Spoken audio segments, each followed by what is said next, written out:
আমি পার্থ শেখর চ্যাটার্জি। আপনাদের সকলকে স্বাগত আমার YouTube channel animals and pets with পার্থতে। আমি কয়েকটা প্রতিবেদন করেছি কুকুর ছানা নিয়ে। মানে এই সাবজেক্টটা সবার কাছে খুব প্রিয়। আমি অনেক দিন আগে একটা করেছিলাম যে ছেলে কুকুর না মেয়ে কুকুর, এইটা নিয়ে করেছিলাম। সেটা মানে হাজার হাজার বোধহয় লাখ লাখ মানে লোক দেখেছেন, এবং এটা আমি দেশ বিদেশ থেকে অনেক বাঙালি যারা এটা শুনেছেন তারা আমাকে মেসেজও করেছেন। তো যাই হোক, সেটা লোকের উপকারে রেখেছে। আমার এই চ্যানেলটা একদম আমার প্যাশন থেকে চালানো। আমার সারা জীবনের যে অভিজ্ঞতা সেটাকে আমি লোকের সঙ্গে শেয়ার করতে চাই। আমি এমনিতে আন্তর্জাতিক লেভেলে কুকুর বিচার করেছি বহু দেশে, বহুবার। এখনো আমার ইনভিটেশন এখনো পেন্ডিং, ওয়েটিং ইনভিটেশনস আছে, এবং সারা ভারতবর্ষে তো করেইছি। কোণে কোণে আমাকে এই কুকুরের জন্যই বেশিরভাগ লোকে চেনে। তবে এই কুকুরের সঙ্গে সঙ্গে অনেক অন্যান্য জন্তু জানোয়ার, এমনকি ঘোড়াও নিজে পুষেছি, এবং আমি পাখি, নানান রকম পাখি ব্রিড করেছি। এছাড়া মানে ধরুন ছোটখাটো আরো অনেক কিছু, হ্যামস্টার ইত্যাদি ইত্যাদি অনেক কিছুর এক্সপিরিয়েন্স আমার নিজের আছে, এবং এটা আমি শখ থেকেই পুরো করে যাই।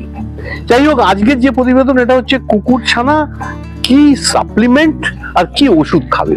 আমি খুব সংক্ষেপে বলবো, কেন বেশি লম্বা করলে ভিডিওগুলো কেউ শুনতে চায় না। তো প্রথমত আমি খাবার নিয়ে আগেরটা বলেছি যে কি খাওয়াবেন। যাই হোক, আমি সেইখান থেকেই শুরু করছি যে এই 3-4 মাস অবধি আপনারা মানে প্যাকেট ফুডের উপর রাখতে পারেন। এবং আমি যেহেতু কোনো পার্টিকুলার ব্র্যান্ড অফ ফুড বা ওষুধ, ভেটেরিনারি বা এনিথিং, আমি এগুলো ঠিক প্রোপাগেট করি না বা আমি প্রমোট করি না। কেন আমি ওদের থেকে কেন প্রমোট করা মানেই হচ্ছে এটা ওদের ব্যবসায়িক দিক। তো আমার এখানে এটা যেহেতু ব্যবসার সঙ্গে আমার জড়িত নয়, এটা একেবারেই প্যাশন। তো সেখানে আমি আপনাদের জাস্ট মিনিমাল আমি একটা ব্র্যান্ড হয়তো সাজেস্ট করতে পারি, কেন সেটা ভারতে তৈরি এবং স্ট্যান্ডার্ডটা খুবই উচ্চমানের, এবং বেশিরভাগ লোক এটা খাইয়ে থাকে, এবং আমিও অনেক ইউজ করেছি, এবং মোটামুটি 3-4 মাস অবধি এগুলোকে খাওয়ানো যেতে পারে। তবে আমি যাতে বিশ্বাসী যে ন্যাচুরাল ফুড যেটা আমরা খেয়ে থাকি, ন্যাচুরাল এমনকি অর্গ্যানিক ফুড যেটা আমরা চেষ্টা করি জোগাড় করতে। আমি দার্জিলিংয়ে আমার ফার্মে আমি অর্গ্যানিক ফুড গ্রো করি, অর্গ্যানিক ভেজিটেবল, অর্গ্যানিক এবং ওইগুলোই খাওয়ার চেষ্টা করি। তেমনি আমি আমার প্রাণীদের জন্য আমি ওরকম ন্যাচুরাল ফুডে আমি বিশ্বাসী। আমার গুরু, যিনি ব্রিটিশ আমল থেকে কুকুর পুষেছেন, উনি ব্রিটিশ আমলে জাজ ছিলেন, মিস্টার আর.পি. মিটার। তো ওনার কাছ থেকে আমার যা পাঠ নেওয়া সেটা ওই একই। উনিও ওই ন্যাচুরাল ফুডই বোঝাতেন। তখনকার দিনে ডগ ফুড পাওয়া যেত না।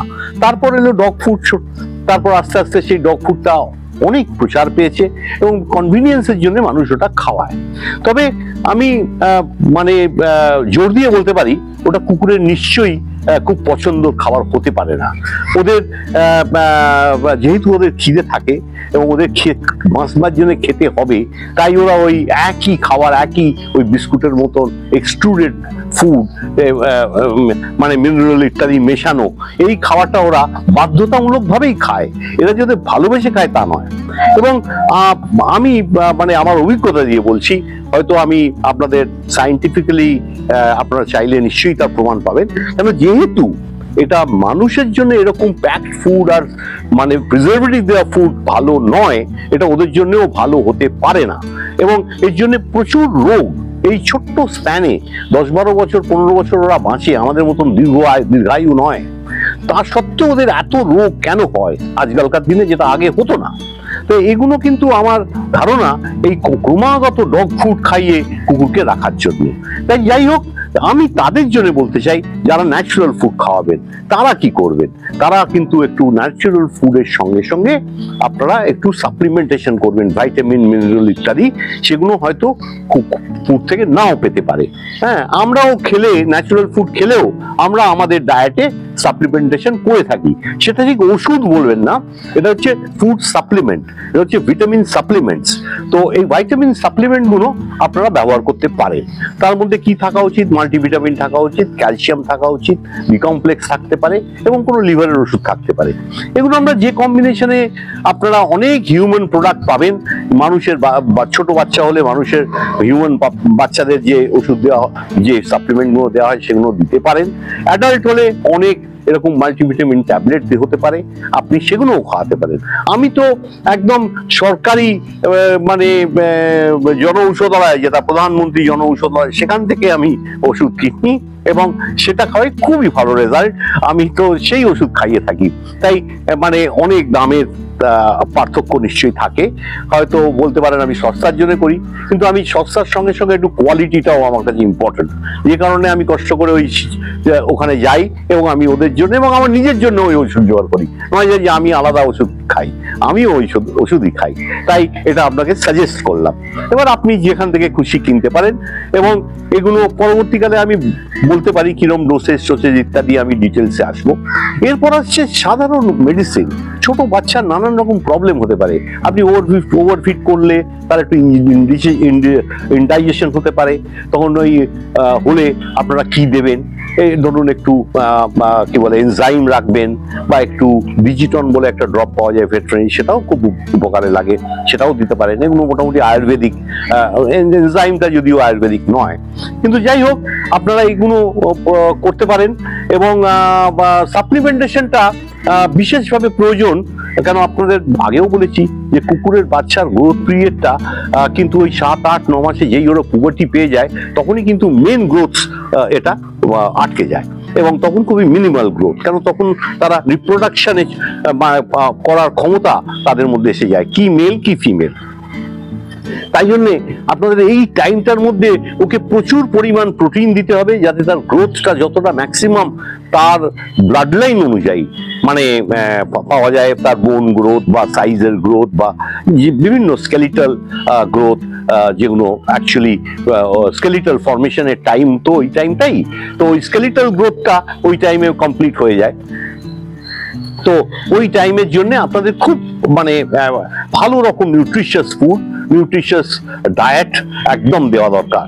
চেষ্টা করবেন 4টে মিল দিতে, যতক্ষণ না ওরা ওই 7, 8, 9 মাস অব্দি। যদি মানে দেখেন যে সেরকম 4টে ফিড নিচ্ছে না, তাহলে আপনারা ওই 4 মাস, 5 মাস, 6 মাস যতদিন 4টে ফিড নেবে, তারপর থেকে 3টে ফিড করবেন। 3টে ফিডটা চেষ্টা করবেন 1 বছর অব্দি চালাতে। তারপর আপনারা সেটা 2টো ডিভাইডেড মানে ফিডে আপনারা চলে যেতে পারেন।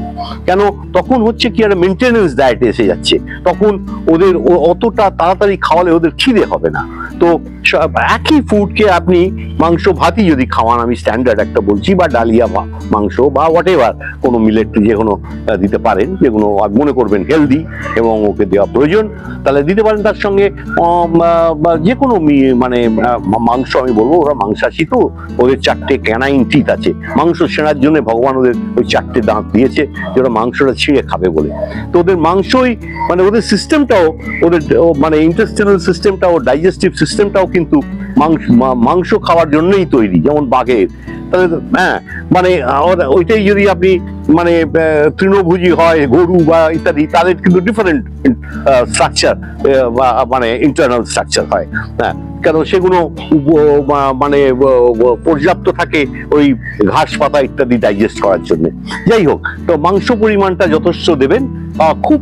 এবং বাকি যে স্টার্চ মানে এই যে আপনারা ভাত বা রুটি দেবেন, এটা খুব বেশি পরিমাণে দেবেন না। যদি খুব এক্সারসাইজ না করেন, মনে রাখবেন যে আপনারা কিন্তু ওকে ডায়েটটা কন্ট্রোল করে রাখবেন, যাতে ওভারওয়েট না হয়। ওভারওয়েট হলেই অনেক অনেক রোগের ওটাই কিন্তু একটা সূচনা, যেমন মানুষের ক্ষেত্রে ওদের ক্ষেত্রে। এই বলে শেষ করলাম। নেক্সট ভিডিওতে আবার আসবো, এই সব নিয়েই বলবো, আপনাদের হয়তো কাজে লাগবে। আপনারা নিশ্চয়ই বেল বাটনটা টিপবেন, সাবস্ক্রাইব তো করবেন, অনেকে করেছেন, এবং যারা এই বিষয়ে জানতে চান, এবং আপনারা শেয়ার করবেন আপনাদের বন্ধু বান্ধব যারা অ্যানিমাল লাভার। আমি এইরকম প্রতিবেদন করতেই থাকি। এটা কিন্তু একদমই কোনো কমার্শিয়াল ভেঞ্চার নয়। আপনি দেখবেন কোনো প্রোডাক্ট অ্যাডভার্টাইজমেন্ট আমি নিই না, কোনো প্রোডাক্ট আমি অ্যাডভার্টাইজ করি না, খালি আপনাদের আমি আমার অভিজ্ঞতা শেয়ার করি। থ্যাংক ইউ, নমস্কার।